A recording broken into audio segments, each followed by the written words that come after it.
política, los acercamientos en segunda vuelta para el oficialismo aún no están claros, ya que algunos de los candidatos apelan a lograr pronto una unidad para enfrentar a Sebastián Piñera, mientras que otros apuntan a que cualquier pacto debe ser sobre una base y a su tiempo.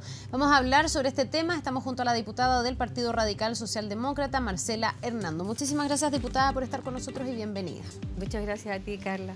Bien, ha habido toda una polémica y miradas distintas respecto de si hay que suscribir un acuerdo antes de la primera vuelta o luego de la primera vuelta entre las fuerzas que en el fondo están hoy día en el oficialismo. Ha sido Carolina Goich, candidata de la DC, la que ha dicho que esto se tiene que hacer con una base, que por ahora están compitiendo con Alejandro Guillé, que hay que llegar a la primera vuelta y luego de eso una negociación. ¿Cuál es su opinión?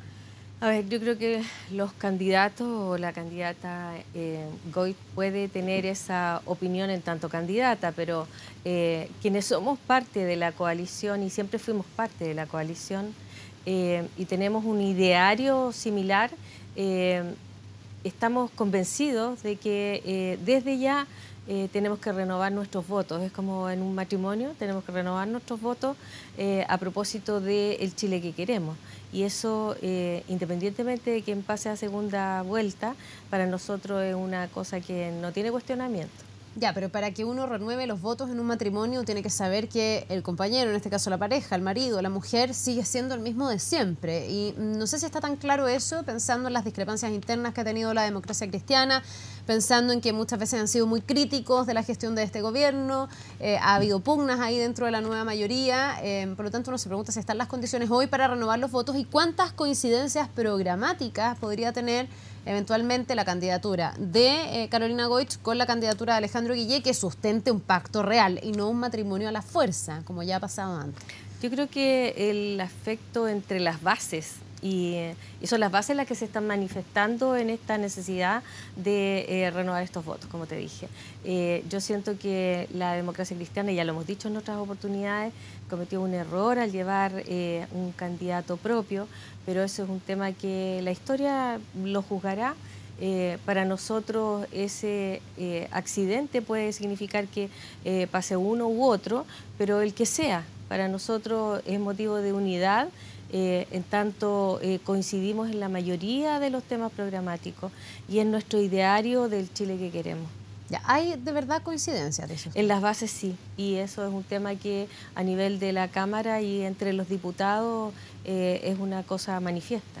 Ahora, no es al revés, porque en el fondo desde la democracia cristiana, Matías Walker, vicepresidente de esa colectividad, decía que no puede ser que aquí haya un acuerdo de las cúpulas, sino que hay que esperar a las elecciones y luego generar este consenso o este apoyo recíproco. La misma Carolina Goich decía que ponerse de acuerdo ahora era el poder por el poder. Suena como al revés, como que ellos ven que esto sería un acuerdo más bien cupular de los parlamentarios que de las bases, de los militantes, de los simpatizantes que están en uno u otro partido dentro de la nueva mayoría. A ver, yo no creo que tenga, o sea, que los parlamentarios seamos o estemos en este minuto siendo llevados por un interés que sea más bien cupular. Yo siento que son más bien las directivas de los partidos las que pudieran estar, y aquí, contrariamente a lo que se ve, es la directiva del Partido Demócrata Cristiano el único disidente en esto, porque el resto ya hemos tenido manifestaciones de otros movimientos, incluso de parlamentarios que pertenecen a otros movimientos y que quieren suscribir este mismo acuerdo. Ya, pero usted diría que todos los parlamentarios de la DC están de acuerdo con este acuerdo. No, todos no. ¿Del acuerdo? No, todos porque no. Aquí lo que se ha dicho desde la directiva es que es un grupo disidente de la democracia cristiana. Se alegraban incluso que en la conferencia de prensa no hubiese habido muchos parlamentarios de la DC. Le han bajado un poquito el perfil, como de los parlamentarios díscolos que están desalineados de su candidata Carolina Goich, que ha sido bien enfática en esto. En mi región no existen parlamentarios demócratas cristianos y las bases demócratas cristianas se acercan a uno, a decirle lo importante que ellos ven en que este acuerdo sea desde ya, porque eso es una forma de tranquilizar también a la gente. ¿Pero qué ventaja tiene llegar a un acuerdo antes de la segunda vuelta? Porque en el fondo, a la primera vuelta, lo que dice Carolina Goich es cierto en el sentido de que están compitiendo y cada uno está tratando de hablarle a su electorado, y no sé si el electorado es exactamente el mismo, creo que no. La democracia cristiana, por supuesto, está más al centro, Alejandro Guillé está más a la izquierda dentro de la nueva mayoría, y ella dice, pactemos después. Y para el ciudadano común, yo creo, la lógica indica que es obvio que después de la primera vuelta debería haber un respaldo de quien no pase al que sí pase, o no es tan obvio? Yo creo que ha habido algunos actores políticos de los diferentes partidos políticos que han hecho declaraciones incluso en contrario.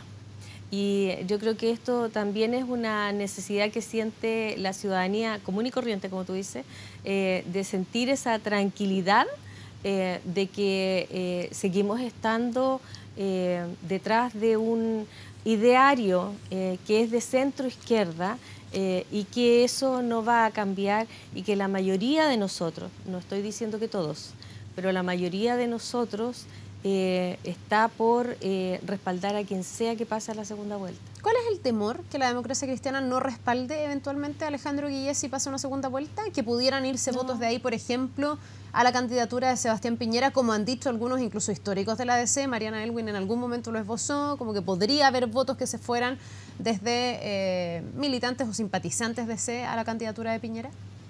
A ver, nosotros siempre hemos sabido eso, que eso es factible. Hay una fracción de la ADC que uno la mira como muy conservadora y muy próxima a ese tipo de propuesta programática. No obstante ello, no creo que sean la mayoría. Y esta no es algo que estemos haciendo para las cúpulas o un anuncio que estemos haciendo para las cúpulas. Es todo lo contrario. Lo que estamos haciendo es tranquilizar a la ciudadanía común y corriente en términos de que estamos igual, nuestras bases unidas en una mirada del país que es de centro izquierda y que tiene que estar tranquilos de que el que sea que pase a segunda vuelta, todos nosotros vamos a estar respaldándole. Ahora, en un eventual gobierno de Alejandro Guillé, supongamos que él pasa a la segunda vuelta, supongamos que viene el respaldo de la democracia cristiana, pero la pregunta que se debe hacer la democracia cristiana es ¿qué espacio, qué rol jugaría la DC en un eventual gobierno de fuerzas que son similares a la nueva mayoría, que hoy día en el fondo se van a llamar de otra forma eventualmente, pero que son las mismas? Lo pregunto porque durante este gobierno la democracia cristiana ha estado sumamente incómoda y se la ha visto en esta pugna permanente con el Partido Comunista. Aquí, de los que más han apoyado la candidatura de Alejandro Guillé, son precisamente los parlamentarios del Partido Comunista. Tenemos voceros del Partido Comunista, coordinadores programáticos del Partido Comunista. ¿Habrá un espacio de comodidad para la democracia cristiana en un eventual gobierno de Alejandro Guillé? A ver, yo creo que de la misma manera como en este actual gobierno, la DC ha tenido un protagonismo importantísimo. O sea, hablemos de la cantidad de ministros que tienen, de la cantidad de intendentes que tienen y han tenido, y de qué manera ellos han tenido la posibilidad de ser gobierno. Entonces, cuando uno mira al Partido Comunista, a lo mejor entre ellos o en algunas fracciones de ellos están chocando en cosas que son más dogmáticas que otras cosas. Eso es lo que uno ve en la Cámara, en los discursos y en la cosa del día a día. Pero desde el punto de vista de ser parte de un gobierno, aun cuando existan disidencias, ellos han sido parte del mismo gobierno. Ya, pero con incomodidad, ¿usted lo reconocerá o no? Porque ha habido aquí incluso emplazamientos públicos de decir que el Partido Comunista, que tiene menos número de parlamentarios, que en estricto rigor tiene menos peso, digamos, en la esfera política, ha tenido más injerencia en el gobierno que la democracia cristiana, que es un partido un poco más grande y que en el fondo históricamente también ha tenido más parlamentarios, etc. Bueno, nuestro país tiene en plena reorganización el tema de las fuerzas políticas.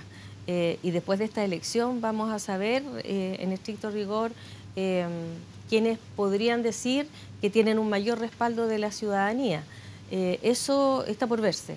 Nosotros también somos un partido bastante pequeño y también nos quejamos de las mismas cosas en términos de no tener una cantidad de ministros significativa, no tener una cantidad de intendentes significativos. Sin embargo, eso no hace que por ese mero aspecto nosotros no pensemos que nuestro ideario político nos lleva hacia un lado específico. Ahora, la democracia cristiana, Carolina Goit, quienes están en contra de un acuerdo previo, podrían estar pensando eso, que primero hay que ver cuánto pesa, porque también va a depender de cuánto pueda captar en la eventualidad de que pase Alejandro Guillé y Carolina Goit quede en el camino. Es distinto, no sé, quedar con un 2% de los votos a quedar con un 12% o con... Saber cuánto pesa tu fuerza. Ahí hay que entrar en una negociación y así es la política, de qué peso vas a tener eventualmente en un nuevo gobierno, de no sé, cuántos ministerios te van a corresponder. Bueno, ese fue un riesgo que algunos partidos de la coalición, dentro de ellos la democracia cristiana, estuvieron dispuestos a correr en términos de decir nos vamos a pesar solos. Y eso está por verse. la primera vez que vamos a tener, vamos a estar eligiendo parlamentarios ya no dentro de un sistema binominal, y por lo tanto hay una cantidad de actores nuevos que van a aparecer en escena, que yo creo que van a ser un poco más disperso todavía el panorama. ¿Y no es lógico entonces esperar a que haya una segunda vuelta? Antes de negociar, si se está un poquitito a ciegas, si no se sabe mucho cómo se va a comportar. La segunda vuelta y, entre la primera y la segunda vuelta hay un escasísimo espacio de tiempo para negociar. Lo que hoy día estamos nosotros asegurando es que están las voluntades de las bases y de quienes somos hoy día parlamentarios por seguir haciendo un proyecto de centro-izquierda que represente a la mayoría de los ciudadanos de Chile. ¿Solo se intenta tener este respaldo previo con la Democracia Cristiana o se debería hacer lo mismo también con la candidatura de Beatriz Sánchez? Ha habido aquí algunos desde el Frente Amplio, habló Gabriel Boric durante esta semana diciendo que ellos no van a estar en esta lógica de todos unidos contra la derecha porque sí. ¿Cuánto espacio, cuánto margen hay para negociar un eventual apoyo en una segunda vuelta presidencial en caso de que Beatriz Sánchez quede en el camino y pase Alejandro Guillé? Aquí ha habido una invitación. Yo sé que existen algunas negociaciones o conversaciones entre los secretarios de los partidos directamente, pero entre las bases, y es lo que yo veo en el Parlamento con mis colegas, hay una aproximación de personas que voluntariamente quieren adscribir. Ya, pero eso también desde el Frente Amplio. Hay algunas personas del Frente Amplio, pero también existen de otros movimientos. El Frente Amplio también es un movimiento que está conformado por varias fuerzas, varias fuerzas allí, y tampoco ellos están tan alineados en una sola posición. Ahora, que a la candidatura de Alejandro Guillé le interese tener eventualmente un acuerdo con Carolina Goich, con el Frente Amplio, para en la eventualidad de una segunda vuelta recibir esos apoyos, también entonces lo compromete a la eventualidad de no pasar él, dar ese apoyo a esas candidaturas. Y así lo ha manifestado. Alejandro Guillé estaría, por ejemplo, de acuerdo con apoyar una eventual candidatura de Beatriz Sánchez si es que ella pasara a la segunda vuelta. Y lo pregunto aquí distinto con Goich porque ustedes están inscritos hoy en una misma coalición, pero el Frente Amplio no está dentro de esa coalición, es muy crítico de esa coalición y tiene muchos cuestionamientos respecto de la nueva mayoría. Entonces me pregunto si Alejandro Goich, Alejandro Guillé, y no solo él, sino quienes lo apoyan, ustedes, los parlamentarios, su base electoral, estaría dispuesto a apoyar un eventual gobierno de Beatriz Sánchez, por ejemplo, del Frente Amplio. Alejandro Guillé ha sido explícito y bastante generoso en eso. O sea, nosotros, y no es un tema de todos contra la derecha, aquí es un tema de cuál es el Chile que queremos y hay una visión absolutamente diferente entre la centroizquierda y lo que se llama o denomina la centroderecha. No, hay una campaña de todos contra la derecha. Hay aquí hoy día en el Mercurio una especie de minuta que se hizo circular, dice el diario, usted me dirá si es cierto, entre los simpatizantes, los partidarios y la candidatura de Alejandro Guillé, que es un documento de 7 carillas, dice el Mercurio, que aborda los principales mensajes en esta última fase de la campaña. Y básicamente la instrucción es que debemos decirle a los ciudadanos que Sebastián Piñera es un riesgo para el país. ¿Es un riesgo para el país Sebastián Piñera? A ver, nosotros hemos ido avanzando en una serie de logros, y el poner en riesgo esos logros en materia de reformas para nosotros es un peligro. Por lo tanto, si me preguntas a mí qué es lo que yo pienso, yo creo que sí, que es un riesgo. ¿Y eso no es una campaña del terror? El decir también que otro candidato es un riesgo para el país, pensando, y estoy acordándome de las declaraciones de el presidente de la Bolsa de Comercio de Santiago, donde se dijo esta es una campaña del terror, porque él anunciaba que si no ganaba Piñera las bolsas se desplomaban. Sí. Desde la nueva mayoría se dijo esto es una campaña del terror. Sí. Pregunto yo si no equivale un poco a lo mismo decir que Sebastián Piñera es un riesgo para el país. Distinto decir, tenemos diferencia. No tenemos los mismos énfasis, pero ¿es esta la instrucción, efectivamente, instalar la idea de que Sebastián Piñera es un riesgo para Chile? Lo que a nosotros nos preocupa muchísimo es que ellos han manifestado, tanto el candidato a presidente como su entorno, han manifestado su decisión de ir en contra de las reformas que ya se han emprendido. Y eso para nosotros es un riesgo. Ahora, si es campaña del terror o no es campaña del terror, a mí me preocupa, siempre me ha incomodado mucho que en época de elecciones y de propaganda se recurra a este tipo de argumentación en contra o en denostar al contrario. Aquí yo creo que lo que hay que dejar claro es que son dos diferentes visiones del país, una más conservadora, otra que es más liberal en ese sentido, y que además es más progresista en términos de buscar equidad, buscar igualdad, y que no creemos en los mismos mecanismos para lograrlo. Diputada, pero entonces usted tiene algunos reparos con esta minuta. Usted me dice a mí, este tipo de mensajes me genera ruido. Hay otro mensaje, dice, por ejemplo, debemos generar un fuerte contraste y establecer con mucha fuerza que esta elección se trata de nosotros, la gente, dice, sí, contra ellos, los poderes que se coluden, el lobby, etcétera. Guillé es el presidente de la gente, Piñera es el presidente de pocos. Esto me recuerda cuando partió este gobierno y se habló de los poderosos de siempre, y luego eso fue bien cuestionado, porque también dentro de un gobierno hay que llegar a ciertos acuerdos con la oposición. Si Sebastián Piñera fuera oposición de Guillé el día de mañana, no sé si en esta como dicotomía, digamos, de ustedes y nosotros, los otros y nosotros, se puede llegar mucho a acuerdo. Si no, no se avanza. Ahora, a mí, o sea, no se avanza si no hay acuerdo. A mí lo que me preocupa no es el separar la argumentación y decir claramente, mira, nosotros somos esto, pensamos esto, ellos son diferentes, piensan esto otro. Y eso yo creo que hay que hacerlo y dejarlo muy claro antes de las elecciones. Claro, y por las lo tanto, diferencias de ideas. Y por lo tanto yo creo que las minutas deberían apuntar a eso. Y en el fondo apuntan a eso. Ahora, esos mensajes un poco más controvertidos, yo creo que a algunas personas les gusta la pelea. Y de hecho vende más. Si el titular no es así peleador, no vende. Y nadie se interesa en leer la noticia tampoco. Entonces yo creo que eso es una forma, una estrategia que utilizan los comunicadores o algunos comunicadores, lo entiendo en ese contexto. Ahora, sí estoy absolutamente convencida de que es necesario dejar muy claras cuáles son las diferencias. Para finalizar, ha habido toda una disputa esta semana respecto del legado del gobierno, del legado de Michelle Bachelet, sí, después de las entrevistas que ella dio durante el fin de semana. ¿Es Alejandro Guillé el continuador, el que busca perpetuar el legado y proyectar el legado de la presidenta Bachelet, o también tiene algún tipo de autocrítica y reparos, alguna, no sé, corrección que hacer, así como ha dicho Carolina Goit? Yo creo que hay correcciones que hacer en términos de la forma en la que se llevaron adelante, pero de verdad una de las cosas que admiro durante este gobierno es que se emprendieron aquellas reformas más importantes que estaban anunciadas e incluso otras que ni siquiera habían sido prometidas en el programa.